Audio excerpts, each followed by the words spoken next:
একদিন এক আল্লাহর ওলি এক কবরস্থানের পাশ দিয়ে যাচ্ছিলেন।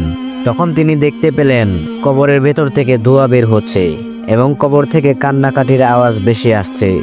আল্লাহর ওলি ওই দৃশ্য দেখে থমকে গেলেন। তিনি দাঁড়িয়ে দেখতে পেলেন দুইটা কবর থেকেই ধোঁয়া বের হচ্ছে এবং ভয়ঙ্কর আহাজারি শব্দ বেশি আসছে। এরপর আল্লাহর ওলি সেই পাশের একটি গ্রামে গিয়ে উঠলেন এবং গ্রামের কিছু লোক দেখে বললেন, আপনারা কি বলতে পারেন ওই কবরস্থানে দুটি কবর পাশাপাশি দেখা যায়? সেই কবরগুলো কাদের এবং কবরগুলো কার কবর? গ্রামের কয়েকজন লোক বলল, কিছুদিন পূর্বেই ওই পাশের গ্রামের একটি মেয়ের বাবা মা দুজনেই ইন্তেকাল করেছেন। তার বাবা চলে যাওয়ার 3 দিন পর মেয়েটির মাও চলে যান। ওই দুটি কবর তাদেরই।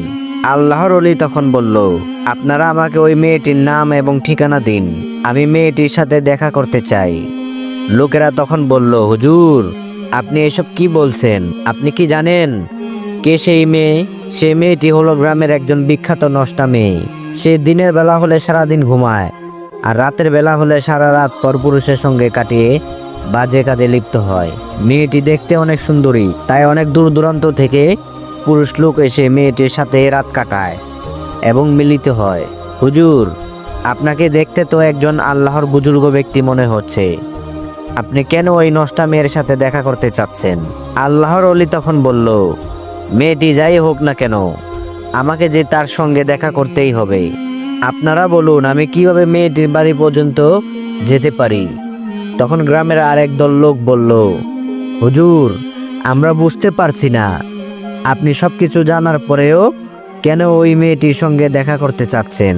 মেয়েটি এতই খারাপ চরিত্রের মানুষ যে আপনি যদি তার সাথে দেখা করেন তাহলে মানুষ আপনাকে নিয়ে বাজে কথা বলবে, আপনার চরিত্রে কলঙ্ক লোটাবে। আল্লাহর ওলি তখন বলল, আমাকে মানুষ যাই বলুক না কেন, তবু আমাকে মেয়েটির সাথে সাক্ষাৎ করতেই হবে। আল্লাহর ওলির বিশেষ অনুরোধে শেষ পর্যন্ত লোকেরা বলল, ওই পাশের গ্রামের যাওয়ার পথে একটি বট গাছ আছে। সেই বট গাছটার বরাবর যে রাস্তাটা গেছে, সেই রাস্তার মাথার বাড়িটাই হলো ওই নষ্টা মেয়ের বাড়ি। মেয়েটির নাম গোলাপী। এরপর আল্লাহর ওলি ওই মেয়েটির বাড়ির দিকে রওনা হলেন। হাঁটতে হাঁটতে তিনি ওই পথের মধ্যে একটি বট গাছ দেখতে পেলেন। সেই বট গাছের নিচে একজন লোক বসা ছিল। আল্লাহর ওলি ওই লোকটাকে জিজ্ঞাসা করলেন, ভাই, গোলাপীর বাড়ির রাস্তাটা কি এটাই? লোকটি বলল, জি এটাই।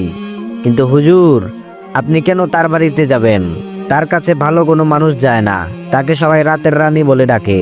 সে সারাদিন ঘুমায় আর যখনই অন্ধকার নেমে আসে তখনই পরপুরুষের যাতায়াত শুরু হয় তার বাড়ির রাস্তার দিকে। দিনের বেলা তো কোনো মানুষ এদিকে যাওয়া